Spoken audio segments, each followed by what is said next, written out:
जय कृष्णमूर्ति वर्सेस गौतम बुद्धा।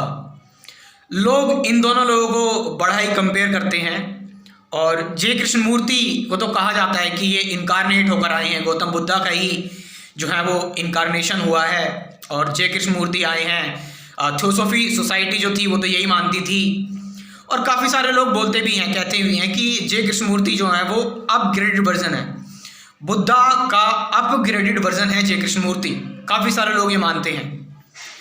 तो कई कंपैरिजन है जय कृष्णमूर्ति और बुद्धा में, लेकिन अगर बात करी जाए जय कृष्णमूर्ति और बुद्धा में तो एक चीज़ जो है हमें समझनी है। जैसे हमारी जो ये न्यू जनरेशन है, ये जो आने वाली ये जो जनरेशन है, ये बिलीव करती है उस चीज़ पर जो वो सामने साक्षात देखती है। हमने कहा सन है तो लोगों ने बिलीव कर लिया। अगर आप इस जनरेशन को कहोगे पेड़ हैं दिखेंगे तो बिलीव कर लेंगे, स्काई हैं दिखेंगे बिलीव कर लेंगे, बर्ड्स हैं दिखेंगे बिलीव कर लेंगे। तो ये जो जनरेशन है इसका अटेंशन स्पैन जो है बहुत कम है। टिकटॉक वगैरह सब कुछ बहुत जल्दी जल्दी चाहिए। तो आप इनसे ऐसी बातें कहेंगे कि गौतम बुद्ध ने ऐसी बात बताई थी, ऐसा कहा था, यहाँ पर लिखा हुआ है, तो ये बोलेंगे दिखाओ कहाँ कहा था, दिखाओ कहाँ लिखा है, ये सारी की सारी चीज़ें।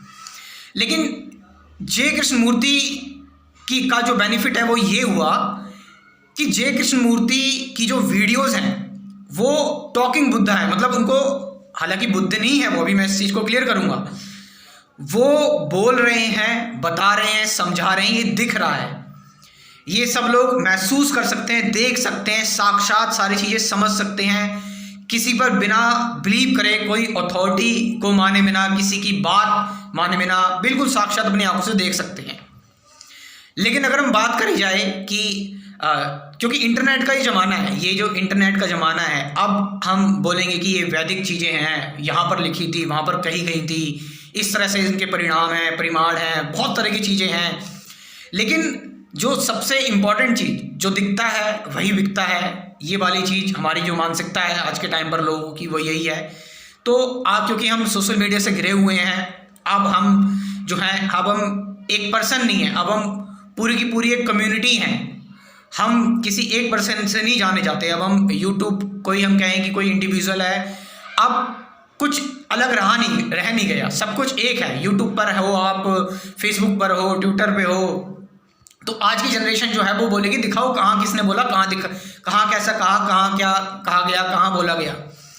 गौतम बुद्धा ने, नो डाउट गौतम बुद्धा ने इन सारी चीज़ों को नकारा।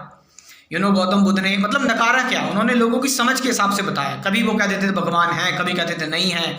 वो इंसान की समझ के ऊपर डिपेंड करते थे। वो सामने वाले पर्सन को देखकर उनकी काउंसलिंग करते थे। हालांकि गौतम बुद्ध ने ये जो पुरानी चीज़ें थी, जो पुराने समय से चीज़ें चली हुई आ रही थी, स्पिरिचुअलिटी में एक साइकोलॉजिकल कंसेप्ट लेकर आए। अब चीज़ों को दबाना नहीं है, चीज़ों को सप्रेस नहीं करना, गुस्से को सप्रेस नहीं करना, और भी बहुत तरह की चीज़ें हैं, उनको फियर को सप्रेस नहीं करना, उनको बस एक दृष्टा की तरह देखना है, एक ऑब्जर्वर की तरह देखना है। गौतम बुद्ध ने ये सिखाया, निर्माण का वो दिया। हालांकि उनमें भी बहुत सारी चीज़ें उन्होंने बताई, कर्मा की साइकिल उन्होंने समझाई, सारी की सारी चीज़ें थी।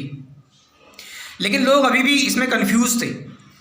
उस कंफ्यूजन को जो क्लियर करा, और इस तरह से क्लियर नहीं करा कि बुद्धा की फिलॉसफी दे दी, नहीं, एक कंप्लीटली साइकोलॉजिकल, जो एक साइकोलॉजिकल रिवॉल्यूशन लेकर आए वो जय कृष्णमूर्ति थे।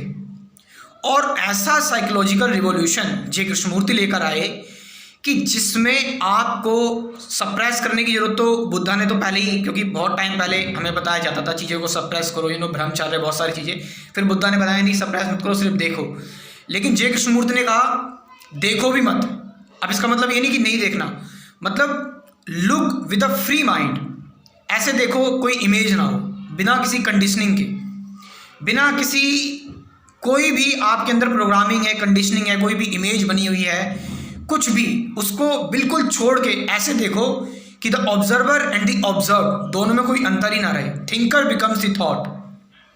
जो एक्सपीरियंस है और जो एक्सपीरियंस कर रहा है, उन दोनों में कोई अंतर ना बचे।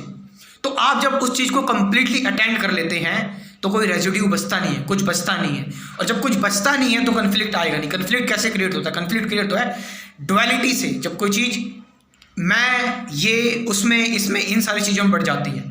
तो जब आप किसी चीज़ को अटेंड कर लेते हैं पूरी तरह से, तब आप ये भी नहीं मानते कि मैं दृष्टा हूँ, बस आप जस्ट देख रहे हैं आप। बुद्ध ने मेडिटेशन को बताया, विपासना, ये सारी की सारी चीज़ें इन्वेंट की। कृष्णमूर्ति ने मेडिटेशन को मेडिटेशन भी नहीं कहा मेडिटेशन को बिना मेडिटेशन के नाम के देखो।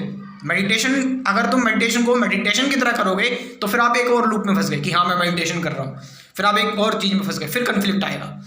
तो साइकोलॉजिकल जो एक रियल रेवोल्यूशन लेके अगर वो आए तो वो जय कृष्णमूर्ति। अगर हम बात करें कि हमने इन सबको देखा, भगवान श्री कृष्ण, शिवा, गौतम बुद्ध की बात करें, हमने इन सबको साक्षात बोलते हुए नहीं देखा। लेकिन ये जनरेशन आ रही है जो इंटरनेट की दुनिया है, ये साक्षात एक ऐसे स्पिरिचुअल मास्टर को देखेगी, एक ऐसे फिलोसफर को, एक ऐसे साइकोलॉजिकल टीचर को देखेगी जो बोल रहा है, समझा रहा है, बता रहा है रियल में, एक्चुअल में, इंटरनेट की दुनिया पर। क्योंकि यूट्यूब पर हज़ारों लेक्चर्स पड़े हुए हैं जय कृष्णमूर्ति के, और काफ़ी सारे लोग जिनकी काफ़ी सर्च थी, क्वेश्चन थे, ट्रुथ की लेकर क्रेविंग थी, बहुत तरह की चीज़ें, सिक्योरिटी, वो सारी ख़त्म जय कृष्णमूर्ति पर ही आकर होती हैं। आपका इसमें क्या कहना है कमेंट करके ज़रूर बताएं। Thank you very much.